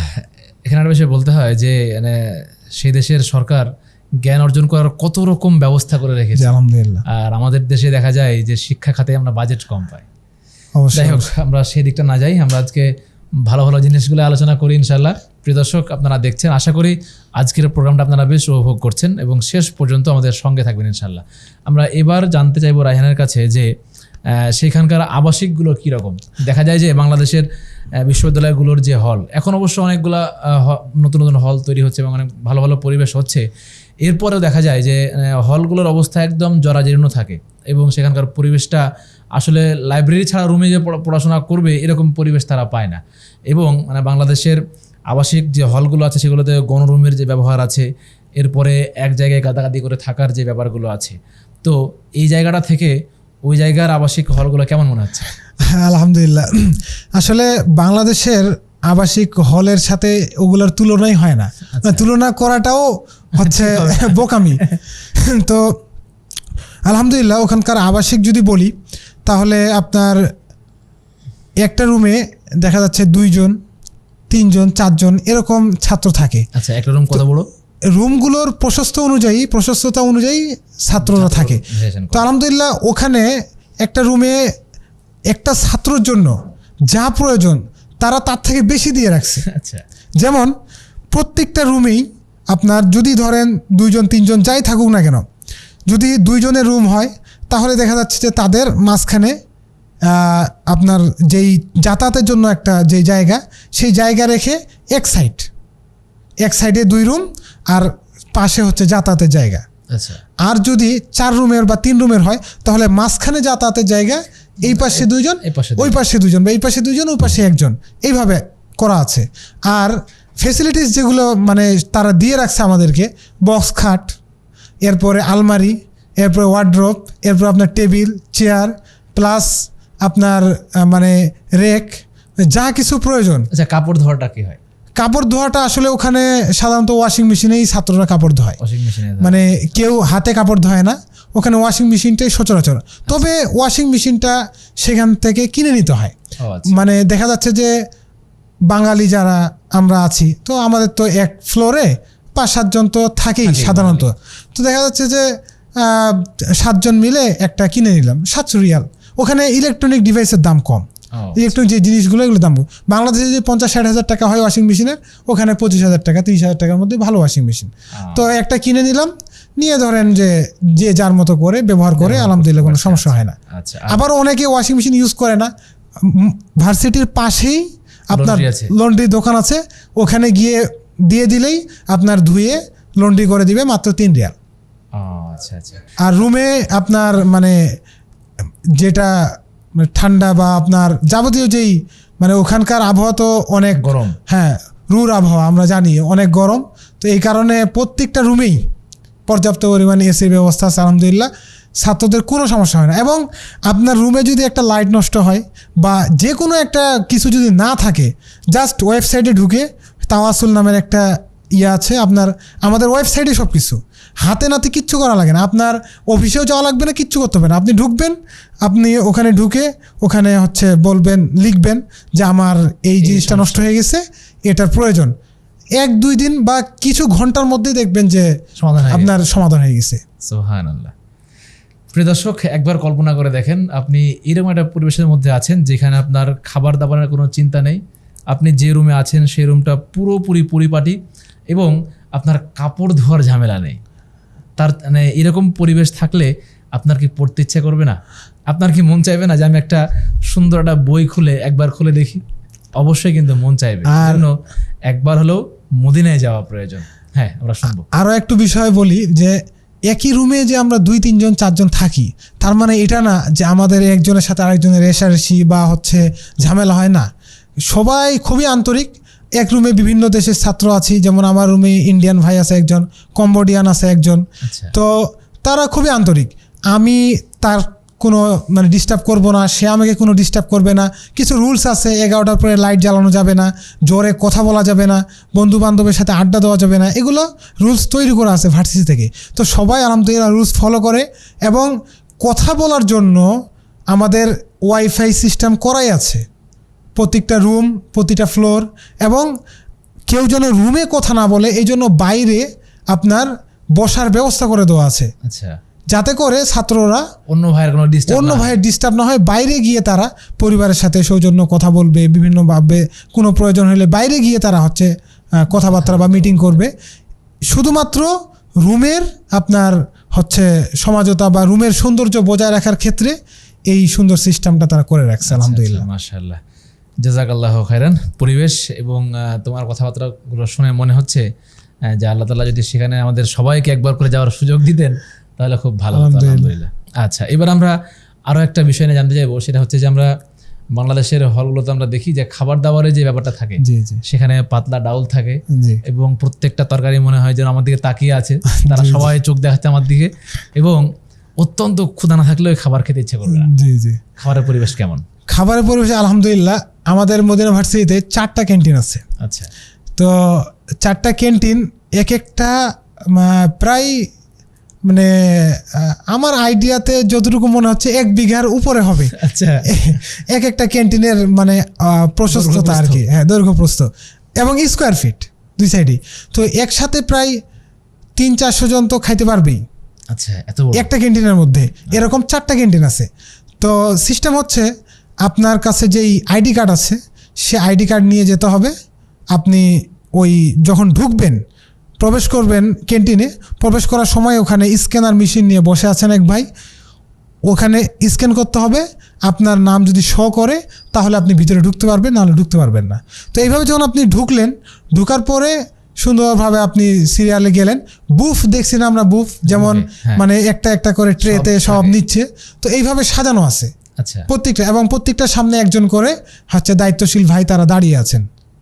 তো আপনার ভাত 3-4 রকমের থাকে, এরপরে লুডুস, পাস্তা, মাংসর কয়েকটা ভ্যারাইটি থাকে, গরুর মাংস, খাসির মাংস, এরপরে আপনার মুরগির মাংস 3-4 আইটেমের থাকে, এরপরে আপনার সবজি ভেন্ডি ভাজি থাকে, এরপর আলু ভাজি থাকে, এরপর আপনার হচ্ছে পুঁই শাক থাকে।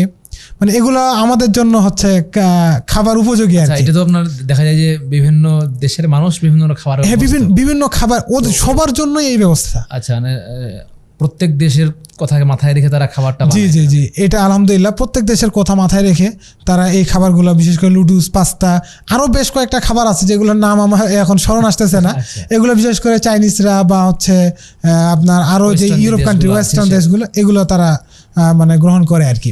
এরপরে প্রত্যেক সকালবেলা যেমন 2টা ডিম থাকে, পনির থাকে, এরপরে আপনার হচ্ছে মধু থাকে, এরপর জুস, ফ্রুটস, আপনার কলা বা আপনার আপেল হচ্ছে, তারপর ফল ফ্রুটসগুলো থাকে। এরপরে রুটি আপনার 3 বারই থাকে, আপনি ভাতও নেন রুটিও নেন, কোনো সমস্যা নেই। আচ্ছা, এখানে খাবারের জন্য আলাদা কোনো পে করতে হয় কিনা? আলাদা পে করতে হয় খাবারের, আমাদেরকে যেই প্রতি মাসে যে মাসিক স্টাইপেন্ডটা দেওয়া হয় সেখান থেকে 150 রিয়াল পে করতে হয় খাবারের জন্য। ওখান থেকে ওটা আলাদাভাবে দিতে হয়? জি জি।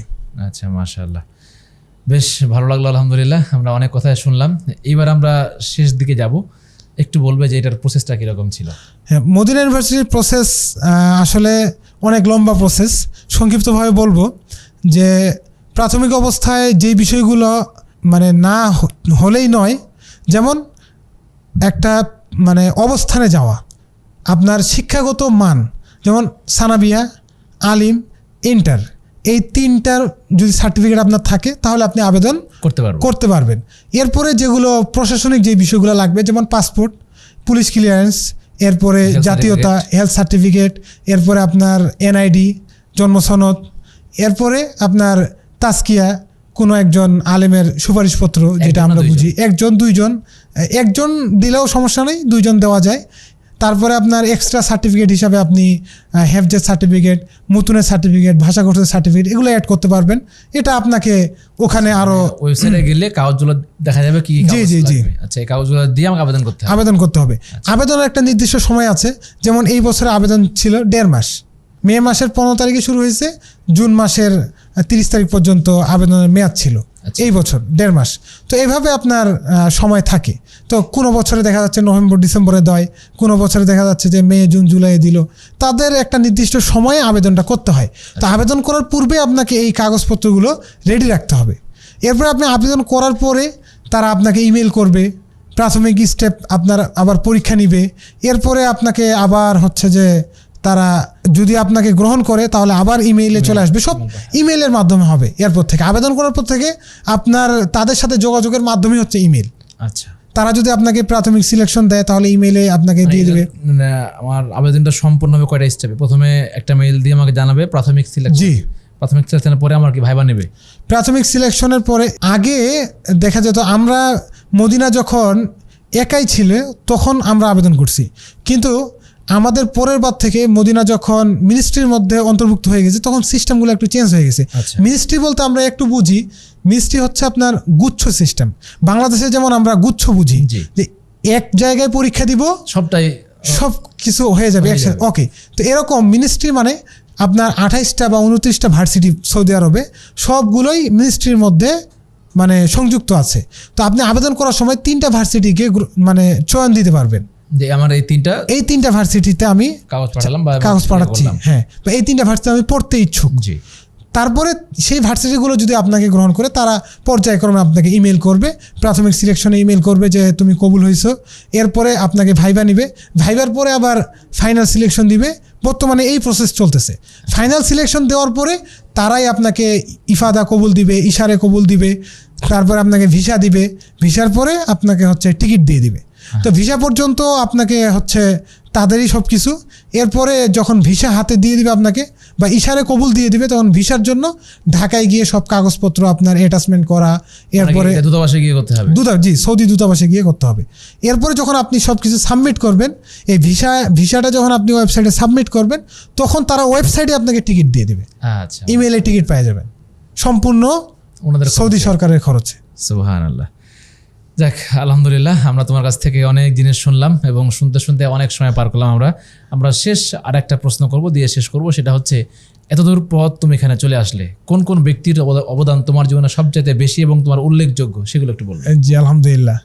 আসলে মানে সময় অনেক লম্বা হয়ে যাচ্ছে যদিও, তারপরেও আমার এই অবস্থানে আসার বা এই যে আমি বাংলাদেশ থেকে মদিনা ইউনিভার্সিটিতে পড়ালেখার সুযোগ পেয়েছি, প্রথমত আল্লাহর অশেষ রহমত, সেটা তো অবশ্যই, এবং তাকদির, দোয়া।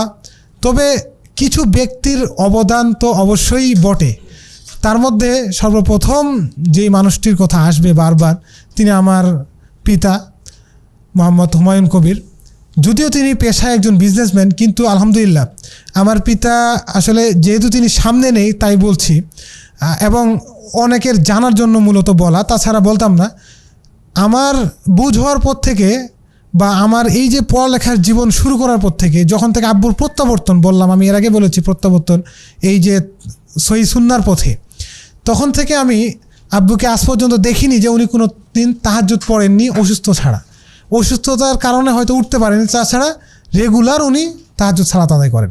এমনকি আমি যখন মার্কাজে পড়তাম, আমি নিজেও জানি না যে মার্কাজের প্রত্যেকটা টিচারের নাম্বার আমার আব্বুর কাছে আছে। আচ্ছা। উনি প্রত্যেকটা টিচারের সাথে কথা বলতেন যে কি অবস্থা আমার ছেলের, কিভাবে কি করতে হবে, কোন সাবজেক্টটা সমস্যা বা কি সমস্যা, তার আদব কায়দা ঠিক আছে কি না, পড়ালেখা ঠিক মতো করতেছি কি না। তো আলহামদুলিল্লাহ আমরা আল্লাহর রহমতে শিক্ষকদের সাথে কখনোই অসম্মানজনক কোনো কাজ করিনি। পড়ালেখা আলহামদুলিল্লাহ এইটা করছি।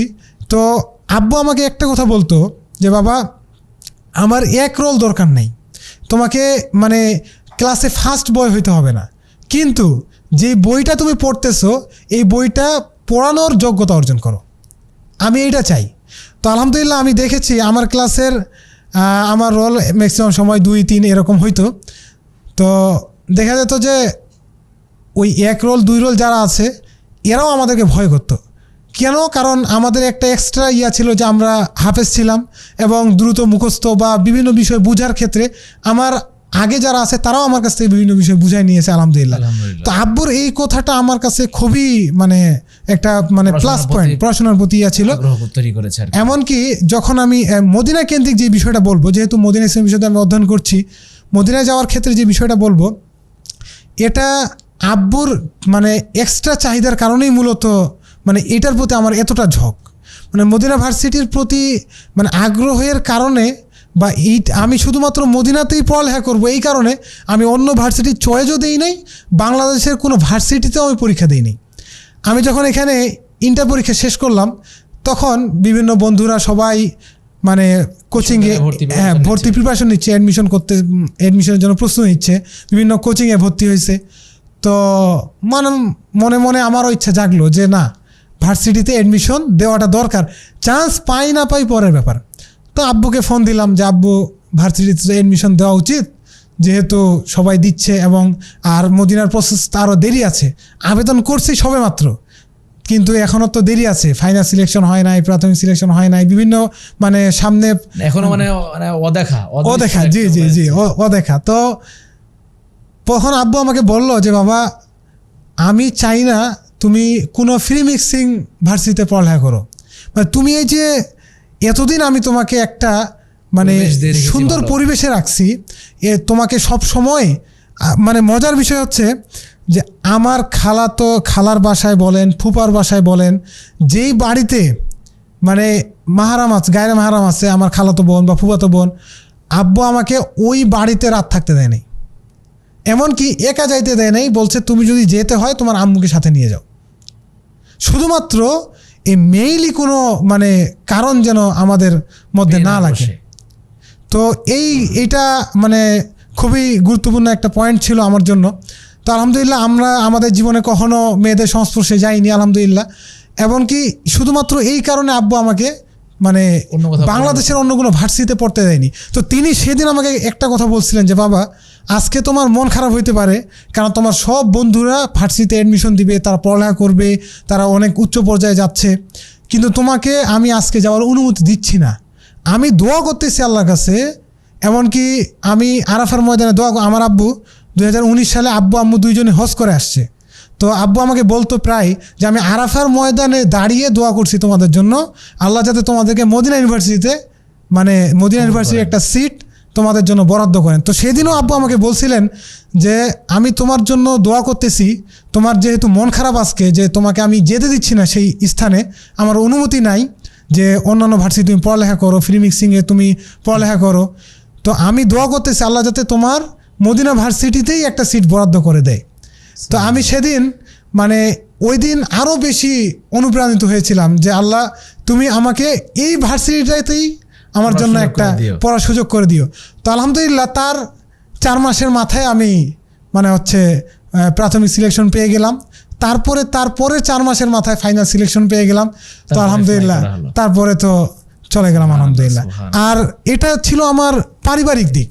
তো শিক্ষাগত দিকে আমরা জানি যে টিচাররা আমাদের পিতৃসুলভ, তার মধ্যে কিছু শিক্ষক মানে যাদের কথা না বলেই না, ইতিপূর্বে বলেছি হাফেজ লুৎফর রহমান ওস্তাদের কথা, এরপরে আমার খুবই মানে কাছের একজন টিচার ফজলুল করিম ওস্তাদ, যে আল্লাহ তাকে জান্নাতবাসী করুক, তিনি মৃত্যুবরণ করেছেন। এরপরে আমাদের vice principal doctor Nurul Islam, তিনি আরবির অনেক কিছু আমাকে শিখিয়েছেন।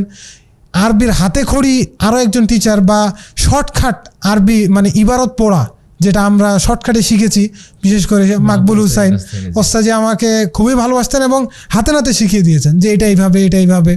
তো তারপরে আরও যে টিচারগুলো আছেন, বিশেষ করে ইংলিশে যদি বলি আব্দুল ওয়াহেদুজ্জামান স্যার আছেন, শাহিন স্যার আছেন, তারপরে অঙ্কে যদি বলি তাহলে ইকবাল স্যার, তারপর আমাদের মানিক স্যার, শাহজাহান স্যার, বাংলার ক্ষেত্রে শামসুল আলম স্যার আছেন, তারপর ফায়জাল স্যার আছেন। এরকম প্রত্যেকটা প্ল্যাটফর্মেই নাহু সরফের ক্ষেত্রে যদি বলি তাহলে ফজলুল ওস্তাদের কথা বলেছি, এবং প্রাথমিক স্টেপে ইমামউদ্দিন বিন আব্দুল বাসির ওস্তাদ তিনি ছিলেন। তারপরে মুজাফফর ওস্তাদের কাছে আমরা নাহু পড়েছি, পাঞ্জাব পড়েছি, আব্দুর রশিদ ভাই আছেন। তো এরা সকলেই মানে কাউকে আমি মানে হচ্ছে বাদ দিতে পারবো না, তো অনেক লম্বা সময় হয়ে যাবে এদের বৃত্তান্ত দিতে গেলে। তো ওনারা প্রত্যেকেই আমাদের শ্রদ্ধাভাজন, এবং প্রত্যেকের জন্যই আমার অন্তরস্থল থেকে কৃতজ্ঞতা এবং আল্লাহর কাছে বিশেষ দোয়া যে আল্লাহ তাদের সার্বিক জীবন কল্যাণ দান করুন এবং ইহকালীন জীবনে শান্তি, পরকালীন জীবনে মুক্তি দান করুন। আল্লাহুম্মা আমিন। জাযাকাল্লাহু খাইরান। আমরা দীর্ঘ সময় শুনলাম, খুব 2-1 মিনিটে যদি দর্শকদের উদ্দেশ্যে কিছু বলার থাকে। দর্শকদের উদ্দেশ্যে তেমন কিছু বলবো না, যেহেতু আজকের আয়োজনটা মূলত ছাত্রদের জন্য, তাই ছাত্র বা অভিভাবক বললেও হবে। প্রথমত অভিভাবকদের জন্য কথা হচ্ছে যে আপনি যে একজন সন্তানের পিতা, তো পিতার মতো পিতা হতে হবে। প্রথমত আপনার ইনকাম হালাল হতে হবে, এক কথায় পবিত্র হতে হবে। আপনি যদি পরিবেশ, আপনার যদি তাজকিয়া না থাকে, তারবিয়াত না থাকে, তাহলে তো আপনার সন্তান কখনোই একজন আদর্শবান হবে না। যেহেতু আমাদের আদর্শটা রাসূল সাল্লাল্লাহু আলাইহি ওয়াসাল্লামের জীবন থেকে আসা, যেহেতু তিনি আমাদের অনুসরণীয় ব্যক্তিত্ব, তাই ইসলামিক নীতি নৈতিকতার সাথেই একজন সন্তানকে লালন পালন করতে হবে। তার জন্মের পর থেকেই, জন্ম থেকেই তার শিষ্টাচার ইসলামিক কুরআন এবং সুন্নাহর আলোকে হতে হবে। তো এটা অভিভাবকদেরকে বিশেষ মানে তাদের প্রতি আমার অনুরোধ থাকবে যে তাদের যাবতীয় কাজ যেন ইসলামের আলোকে হয়, কুরআন সুন্নাহর আলোকে হয়। তাদের যেন তারা যাবতীয় হারামকে বর্জন করে মানে হালালকে গ্রহণ করে, এটাই তাদের প্রতি আমার বিশেষ অনুরোধ। এবং বাচ্চাদেরকে বিভিন্ন প্ল্যাটফর্মে চাপিয়ে না দিয়ে তাদের মেধার বিকাশ কিভাবে ঘটবে এবং তারা কোন দিকে গেলে ভালো হবে, কোন প্ল্যাটফর্মে তার সন্তানটা ভালো করবে। প্রত্যেকটা সন্তান কিন্তু ডাক্তার হতে পারবে না, সবার মেধা একরকম নয়, সবাই একরকমভাবে মানে বেড়ে উঠবে না। সুতরাং অভিভাবককে জানতে হবে তার সন্তানটা কোন দিকে ভালো, আসলে সে তার প্রতিভাটা কোথায় বেশি। এক একজনের এক এক প্রতিভা, তার প্রতিভার বিকাশটাকে ঘটানোর জন্য পিতা হিসাবে, মা হিসাবে, পরিবার হিসাবে সে অবশ্যই তাকে সেই জ্ঞানটা অর্জন করতে হবে বা তাকে সেইভাবে লালন পালন করতে হবে এবং ইসলামিক পরিবেশ দিতে হবে। প্লাস হচ্ছে বন্ধু, যাতে করে খারাপ বন্ধুদের সাথে না মিশে, এটা খুবই মানে। এবং দেখা যায় যে অনেকেই রাত্রেবেলা বাইরে থাকতেছে, আমরা এত বড় হয়ে গেছি, আমার এখন 25 বছর বয়স চলতেছে, আমি আজ পর্যন্ত কোনোদিন মাগরিব পরে বাইরে যেতে পারিনি আম্মুর ভয়ের কারণে। আচ্ছা, আমার মা মানে এখন পর্যন্ত আমার মাকে আমি, এখন তো সম্মানের ক্ষেত্রে, কিন্তু একটা সময় ছিল যে আমাদেরকে প্রচুর পরিমাণে হচ্ছে শাসন করতো, মাইর দিত। মাগরিব পরে কোনোভাবেই বাড়ির বাইরে থাকা যাবে না, এমনকি খারাপ বন্ধু বান্ধবের সাথে মিশা যাবে না, খারাপ কথা মুখ দিয়ে উচ্চারণ করা যাবে না। এগুলো আমরা পরিবার থেকে শিখেছি। তাহলে আমার মোট কথা বলতে পারি যে পারিবারিক দিকটা যেন সুন্দর হয়, এটা খেয়াল রাখতে হবে। অবশ্যই অবশ্যই একজন সন্তানের পারিবারিক দিকটা যদি ভালো হয় তাহলে সে অবশ্যই একজন আদর্শবান সন্তান হিসেবে গড়ে উঠবে। জি।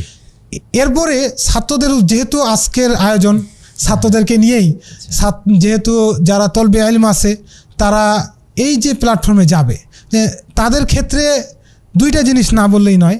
আমি প্রথমে বলবো, আব্দুর রহমান বিন আবি হাতেমের একটা উক্তি আছে, তিনি বলছেন যে লা ইউস্তাতাউল ইলমু বিরাহাতিল জাসাদি। তিনি বলছেন যে যারা শিক্ষার্থী, অর্থাৎ ইলম কখনো শরীরের শান্তি কামনা করে ইলম হবে না, ইলম কখনো অর্জন হয় না। তো সুতরাং ইলম অর্জন করার জন্য আপনাকে সর্বদাই মানে কষ্ট করতে হবে, কষ্ট শরীরে করতে হবে, দিতে হবে, মুজাহাদা হতে হবে, মুজাহিদ হতে হবে। আরেকটা মানে উক্তি না বললেই নয়, আমরা জানি ইমাম শাফি রহিমাহুল্লাহর একটা বিখ্যাত মানে তার উক্তি আছেন, তিনি বলছেন যে লান তানালাল ইলমা ইল্লা বিসিত্তা, যে 6টি বিষয় ছাড়া কখনোই জ্ঞান অর্জন করা সম্ভব নয়। তার মধ্যে যাকাউন মেধা, ওয়া হিরসুন আগ্রহ, মানে জ্ঞান অর্জন যে আপনি করবেন এটার আগ্রহ থাকা, তারপর ওয়া ইজতিহাদুন প্রচেষ্টা, মানে সর্বাত্মক প্রচেষ্টা, জ্ঞান অর্জনের জন্য সব সময় লেগে থাকতে হবে। এরপরে ওয়া বুলগতুন, বুলগতুন মানে হচ্ছে ধন সম্পদ। তো ধন সম্পদ, অর্থনৈতিক সাপোর্ট থাকতে হবে। তো অর্থনৈতিক সাপোর্ট কে দিবে? প্রাথমিক অবস্থায় পরিবার দিবে, কিন্তু বর্তমানে যারা মদিনা ইসলামী বিশ্ববিদ্যালয়ে পড়ালেখা করছে আলহামদুলিল্লাহ, আমাদের সার্বিক ব্যবস্থা, খাওয়া দাওয়া, থাকা, যাওয়া আসা, এমনকি হাত খরচ, প্রত্যেকটা প্ল্যাটফর্মেই আমাদের সৌদি সরকার এটা বহন করছে আলহামদুলিল্লাহ। এরপরে ওয়া সুহবাতু উস্তাজ, মানে ওস্তাদের সান্নিধ্যে আসা, ওস্তাদের মানে সহচার্যে আসা, সংস্পর্শে আসা। এরপরে যেটা শেষ, অতুলু জামান, লম্বা সময় নিয়ে হচ্ছে আপনার পড়তে হবে। তো ছাত্রদেরকে বলবো যে এই যে ইমাম শাফি রহিমাহুল্লাহ এত সুন্দরভাবে তিনি একটা মানে এই 6টি বিষয় বিশ্লেষণ করে দিয়েছেন, এই 6টি বিষয় যদি একটা ছাত্রের মধ্যে থাকে, সে অবশ্যই একজন প্রকৃত ছাত্র, ভালো শিক্ষার্থী হতে পারবে। আর বিশেষ করে আরও কিছু বলবো ছাত্রদের উদ্দেশ্যে, যেহেতু সকলেরই মানে ইচ্ছা বা প্রত্যেকটা পরিবার, প্রত্যেকটা বাবা মা তারা চায় আমার সন্তান একজন সফল মানুষ হিসেবে তৈরি হোক, আদর্শ মানুষ হিসেবে তৈরি হোক। তো আদর্শ মানুষ তৈরি হওয়ার ক্ষেত্রে পারিবারিক যেমন একটা চলাফেরা বা পারিবারিক যে একটা পরিচালনা দরকার সেটা যেমন প্রয়োজন, সেই ক্ষেত্রে একাডেমিক পরিচালনাও দরকার। একাডেমিক যে একটা হচ্ছে সুন্দর যে পরিবেশ এটাও দরকার। সেই ক্ষেত্রে আমি বলবো যে ছাত্ররা প্রথমত তাদের নিয়তকে পরিশুদ্ধ করতে হবে। নিয়তটা একদম খালেস নিয়ত হতে হবে যে আমি কুরআন এবং সুন্নাহর যেই জ্ঞান, এই জ্ঞান অর্জন করব এবং এটাকে প্রচার করব। দ্বিতীয়ত তাদের মানে এই কুরআন এবং সুন্নাহর জ্ঞান অর্জনের ক্ষেত্রে আল্লাহর প্রতি মানে পূর্ণ তাওয়াক্কুল থাকতে হবে যে ইনশাআল্লাহ আল্লাহ চাইলে আমি সম্ভব, অবশ্যই আমি পারবো। এরপরে যেই কাজটা করতে হবে, প্রচেষ্টা, সর্বাত্মক প্রচেষ্টা করতে হবে এই জ্ঞান অর্জন করার ক্ষেত্রে। এবং সর্বশেষ যেই কাজ সেটি হলো বেশি বেশি দোয়া করা। দোয়া ছাড়া কোনোভাবেই আপনি ভালো স্থানে যেতে পারবেন না, কারণ আমরা জানি আর দোয়াও সিলাহুল মুমিন, সহিহ মুসলিমের মধ্যে আছে দোয়া হচ্ছে মুমিনের অস্ত্র, আর দোয়াও হুয়াল ইবাদা, দোয়াই হলো ইবাদত। আল্লাহ বলছেন উদউনি আস্তাজিব লাকুম, তোমরা আমাকে ডাকো আমি তোমাদেরটাকে সাড়া দেব। মূলত পরিবার এবং একাডেমিক পড়ালেখা এবং নিজের প্রচেষ্টা, সবার সমন্বিত একজন প্রয়াসের মাধ্যমেই একজন সফল মানুষ, আদর্শ মানুষ এবং আদর্শ ছাত্র হিসাবে আমরা গড়ে উঠতে পারবো। আমি নিজেও এখনো শিখছি। আরেকটা মোস্ট পয়েন্ট বলতে ভুলে গেছি, সেটা হলো আদব। আমরা কিন্তু ছাত্ররা মানে অনেক ছাত্র আছে আমাদের মধ্যে, বিশেষ করে শিক্ষকদের কাছেও আমি এই মানে খফটা বা এই বিষয়টা আমি তাদের একটা মানে শুনেছি যে তারা এটা নিজেদের মধ্যে থেকে ক্ষোভ প্রকাশ করেন বা একটা হচ্ছে মানে খুবই তারা অনুশোচনা প্রকাশ করেন যে আসলে ছাত্ররা পর্যাপ্ত পরিমাণে আদব কায়দা পাচ্ছে না, চলাফেরা করছে না। তো আসলে আগের তুলনায় আমাদের আদব কায়দা নষ্ট হয়ে গেছে। তো আমরা জানি ইমাম মালিক রহিমাহুল্লাহ তিনি 20 বছর পড়ালেখা করেছেন, তার মধ্যে 19 বছর তিনি শুধু আদব বিভাগে পড়ালেখা করেছেন, মানে শুধু শিষ্টাচার শিখবেন যে কিভাবে মানুষের সাথে কথা বলতে হবে, কিভাবে মানে চলাফেরা করতে হবে, এটা শিখেছেন।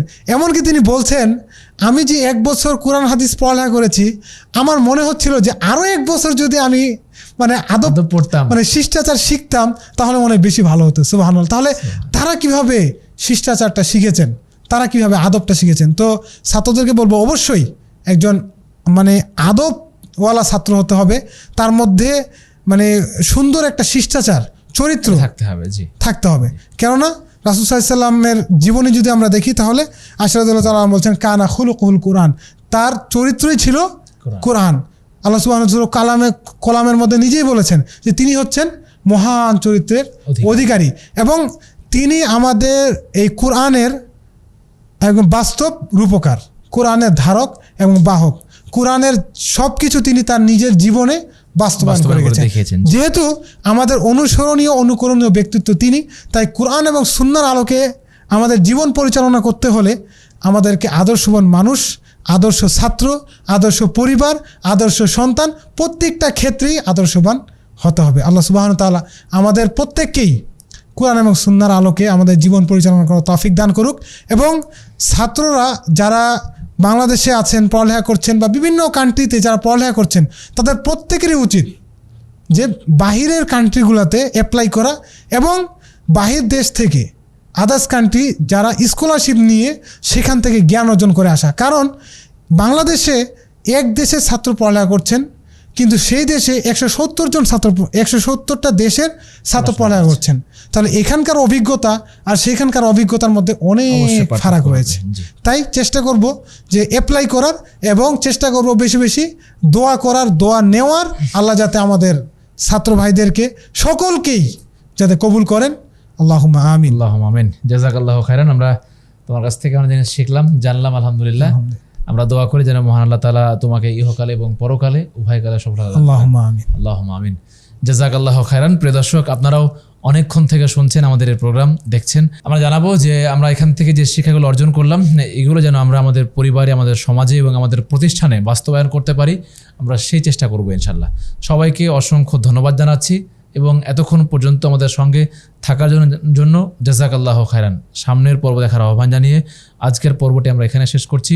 সুবহানাকাল্লাহুম্মা বিহামদিকা আশহাদু আল্লা ইলাহা ইল্লা আনতা আস্তাগফিরুকা ওয়া আতুবু ইলাইক। আসসালামু আলাইকুম ওয়া রাহমাতুল্লাহি ওয়া বারাকাতুহু।